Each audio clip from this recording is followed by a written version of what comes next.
Hey, what's shaking, everybody? Welcome to Talking Mons, our Digimon Ghost Game recap podcast. My name is JD, and of course, I've got Jeanette and Gary here. Hello. And we're going to be talking about episode 43, Red Eye, and episode 44, Rust.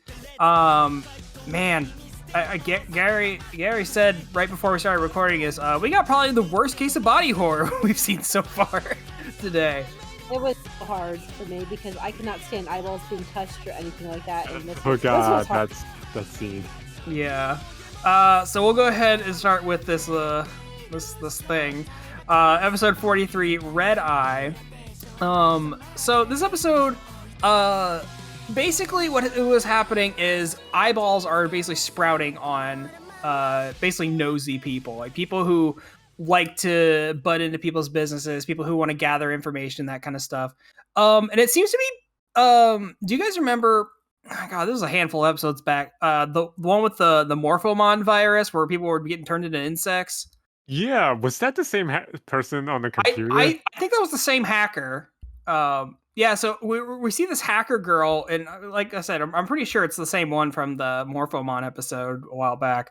That she gets infected with the Eismon virus that makes fucking eyes, like giant eyeballs, sprout all over her, and that just kind of gets spread to everyone in town. So people just start growing eyeballs on their skin and stuff, and it's real gross. And they get this compulsive desire to snoop, to gossip. Yeah. Or not to get gossip, to gather information, gather criminal data, gather like hacking information, just anything.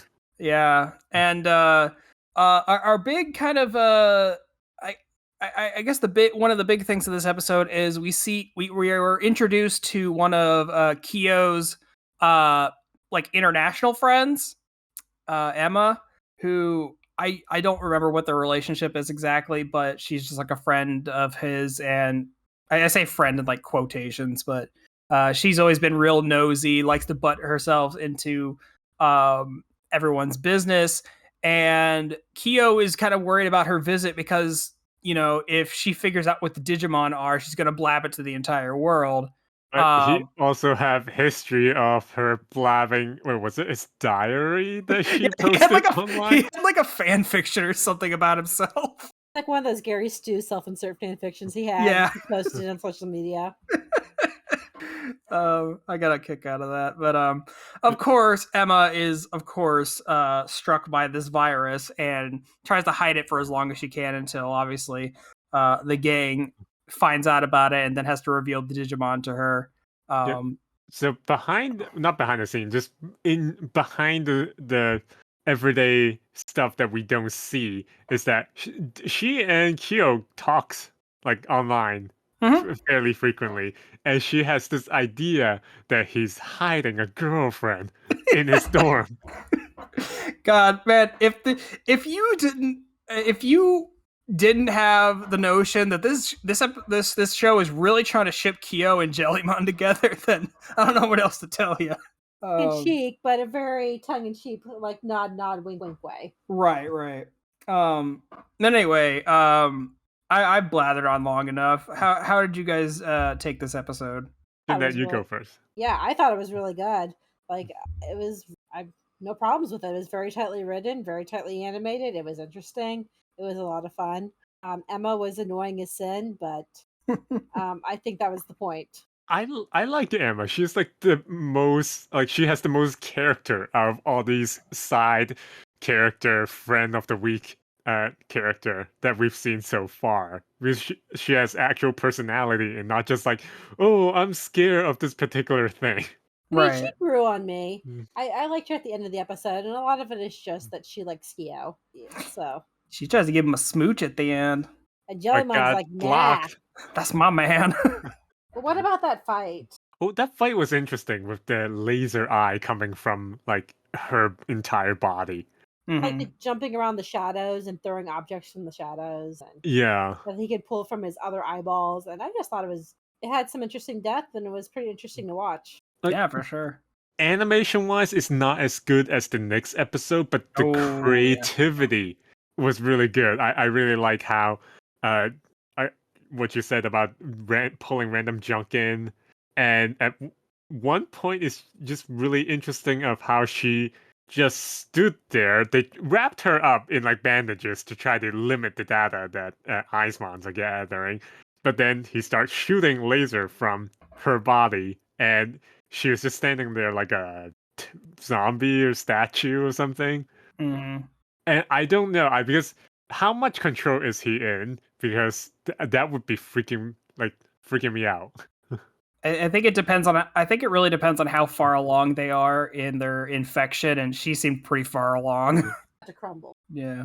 But no, I'm with you guys. Like, I think like the body horror of this is really is really impressive, and like the fact that the entire time that Emma is struggling with this, but doesn't want to show it to Kyo or anybody. So it just keeps getting worse and worse for her. You keep seeing her like duck into bathrooms to check on it and like trying to make it go away. And like you said, Jeanette, she like picks at it, and it's gross. Like poking in the It's so eye. gross. Yeah. And she Yeah. at one point she tried to sew it, like try to sew the eyelids shut, Mm-hmm. but couldn't do it. And I think because Aizwan has some memory manipulation ability, is that every time that she tries to do something, she forgets and would instantly go back to like trying to gossip and get more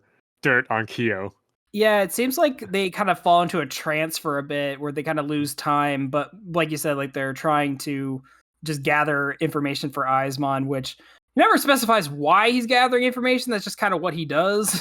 He just likes it. He feeds on it because it's not consistent. Because we have one cop who's just like snooping around, thinking that everybody needs a surveillance thing, and then you have this one lady who's like watching all the celebrity gossip. Yeah, And it definitely takes a lot of forms, which is interesting. But yeah, and I like that they because I think Eismon, at least from as far as I know, he is back from Digimon 2020, and so it was kind of cool to see them kind of retextualize him for this show, not so much as just an adversary, but as like a kind of an information gatherer. Yeah, I forgot he was in Digimon 2020. Oh dear. Yeah. But overall, good episode. I really enjoyed this one. Like you said, Jeanette, I think it's a very tight episode. yes, very, very, very. How should I say? Just really well written. It's like it's the best episode in like 20 episodes. Mm-hmm. Yeah, it's really good. Sticking with the show had been worth it up to this point.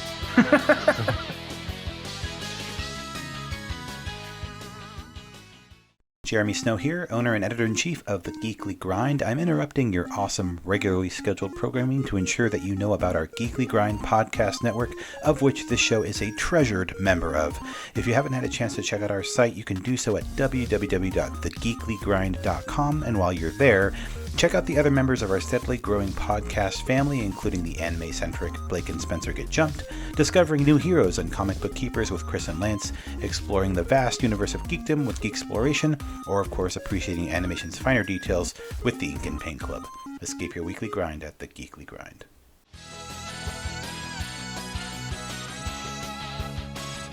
All right, we'll go ahead and move into episode 44, Rust. Which, man, it further proves that we might as well just count Jellymon as an antagonist in this show. Little like, shit.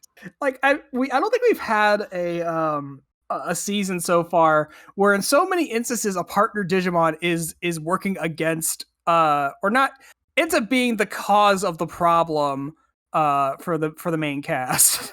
She is chaotic neutral. She sure is. She just Well, we don't find out that she's involved just yet, but Till that's halfway through. totally in her character. Yeah, so basically this episode revolves around a kid in Hero's dorm seemingly can get anything and everything for the rest of the dorm mates and always have it by the next day and won't say where he gets it from. Like limited edition sunglasses, our print, like concert thing. Yeah. And even stuff that hasn't been released yet. Mm-hmm. we come to find out that Jellymon has set up this website where people can just basically wish for things, I guess. Oh, they got it off Wish. Yeah, and Jellymon reveals that she's teamed up with these 3 tiny Antilamons that basically, through spirit magic, can create whatever they want.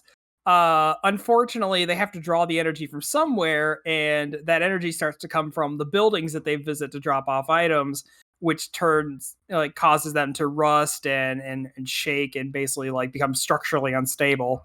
Yeah.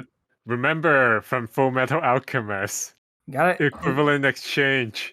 That's oddly topical because my wife and I have been watching through that recently. So, yeah. So I think the idea of this is really kind of interesting. If even if it kind of ends on the slap on the wrist, don't do this. This is a bad thing. Ending that a lot of the episodes end on, but Well, I mean, the Antilamon wasn't exactly acting out of selfishness or malice either. They just want to grant people's wishes, more or less. yeah, like they genuinely want to like make things for people. That's just kind of what they do. They just don't realize like what the effect of because they're not in the digital world, and obviously that was probably pulling data out of the world to make things for other Digimon. But now they're in the real world. The energy's got to be pulled from somewhere. Well, it just pulls it from the iron in the buildings, and you know, Jellymon just streamlined the process. yeah. But yeah, so the concept is interesting as it is. I think we definitely have to talk about the fight in this episode because god damn it was good. Oh yeah. Having The ending real quick. Yeah, go for it. Yeah, I thought the ending was actually like I thought it actually yeah, it was the same slap on the wrist ending, but I thought it was really cute and it actually worked in this episode versus the other. I was like going aw at the end where they find their little recycling place to make their own little thing. Yeah, it makes sense. And I do want to give them credit, even though it is like, you know, it's not the same kind of ending where Hiro says don't do that and then they just wander off into the world. He actually like finds them a new location and be like, okay, you could do everything that you wanted to do here. Now you can do it safely without hurting people. And without taking the structural integrity or stuff that is already been in use. Mhm. Yeah, but to say it's literally a pile of junk. You can take any of this. We're not using it.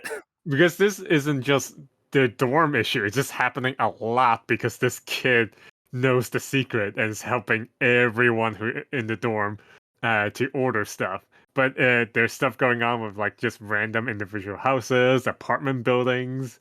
Yeah, they'll find that it's just that one building is like suffering an earthquake or something, but it's literally just because like the structure of the building is collapsing. But yeah, no, I definitely think the ending of this is you know, it's nice that they get to find their own little place in the world. The fight scene in this, there's no right to be this good because it's not that plot heavy. No, it's really not. And I just love how that there's this like light Yagami kind of like computer thing going on with Jellymon trying to cancel everyone's order. Yeah, now that you say that, I totally get that vibe. Yeah, because this whole fight is predicated on the fact that they find out that Antilamon doing all this stuff is causing the buildings to rust and fall apart. But so Jellymon tells them like, okay, well, we need to cancel all these orders, and they're like, you can only cancel order panels. So you have to like go into the person's account and cancel it. Jellymon can't just tell them to. But because they think they're trying to stop them from fulfilling the orders, that Antilamon like grow to their normal size and you know, have to fight Angoramon and Gamamon.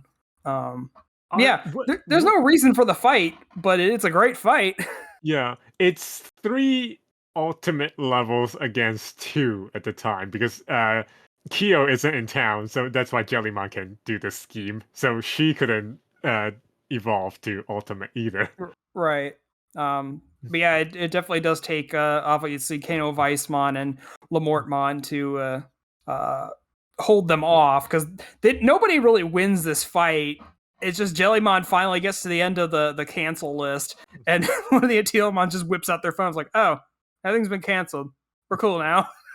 They are a stickler to the terms and condition. They Yeah. sure are. That's why you read them, kids. Yeah. Yeah. See, I know Digimon does its thing where it's got the 52 episodes, but if it just had like 12 or 24 episodes as good as the last 2 episodes were, I'd totally be down. Yeah. Yeah.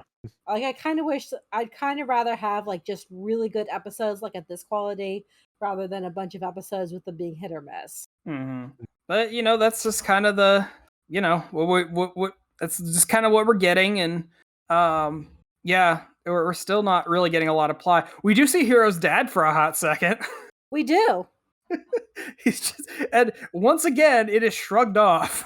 Hmm. They 'Cause fix his slipper. Yeah, and Tielemon's like in the digital world hanging out with Hero's dad, and they like fix his shoe. And when they tell him that story, it just flashes back to Hero, and he just sighs. It's like, yeah, that sounds like him. It's like so yeah, I still want to know more about Hero's dad. I know I complain about it every week. I want to know what the deal with this hacker girl is, because I think this is the second time she's shown up. So clearly something's going on there. And I just kind of came up with this out of my ass in the last 10 minutes. I don't think this will happen, but I think it would be really cool if each of the main tamers in this season brought in one of their friends. So you've got Hero's friend, that his doofy guy friend. Ruli's got one of her friends that kind of like knows what the Digimon are, like has a inkling that like something's going on there. And now we have Kyo's friend that straight up knows what they are and what their deal is. So I think it would be interesting if they like brought them in as like a second team to help out at some point. I seriously doubt that's the direction they're gonna go, but I think it would be interesting just to have like, okay, everyone gets to bring one friend. Yeah, Cool. I like that idea. Yeah. Like even with like, don't need to make them into tamers, but it would be nice to have them to be more an active support role. Yeah, because they showed Emma and they like really like put her into Kyo's backstory, and she seemed like she was going to be way more important than she was. She's not even in the second episode, so I don't even know if she's sticking around or if she just went back home. She's never mentioned again at this point. Yeah, out of all the side characters we've met, Emma is the most skilled. Like I feel like she would be the most helpful out of all the side characters. Maybe Like- Ruli's friends would be good with just gathering like regular information, snooping around rumor mills and such. Yeah. But yeah, like Emma's really the only one of like I could like kind of as a standout of the secondary like friend characters, because like I couldn't tell you the names of Ruli's or Hero's friends. I know them when I see them, but I don't know what their names are. Yeah, they're just so infrequently a part of the plot. and also not very memorable. Like I like Hero's doofy friend that like hangs out with him sometimes.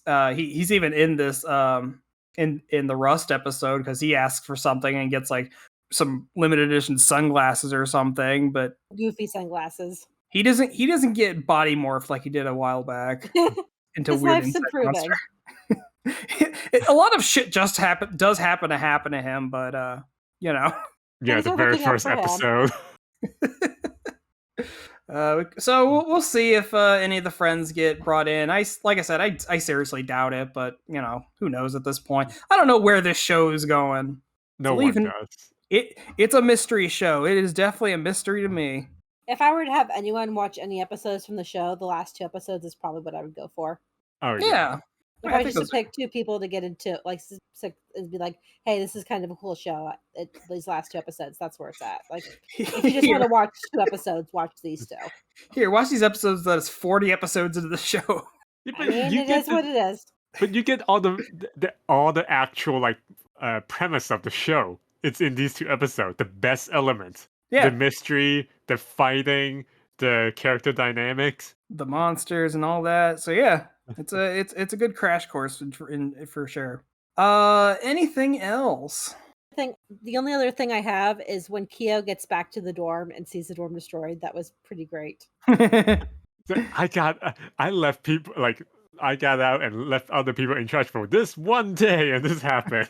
He's giving Jellymon business advice. Yeah.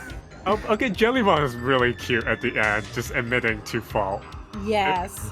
Dick, I'm sorry I fucked this up. But you know she's gonna do it again in a couple episodes. Yeah. I'm pretty sure she's apologized for failed business ventures at least 3 times by now. Never stop her. Nope. You gotta always keep moving forward, man. Mhm. Alright. Well, guys, I think that'll do it for this week. Thank you, everybody, for listening. As always, put your theories in the comments, man. I don't know what's going on with this show, but, I hope something's gonna happen. You can only operate on Monster of the Week for so long. Or forever. I don't know. Well, I mean, it works for Power Rangers, so why not? 200 episodes, and it's just Monster of the Week, and Hero's dad is only mentioned 2 more times. All right. Everybody, again, thanks for listening. Stay safe out there. We'll catch you next time. Bye-bye. Bye-bye.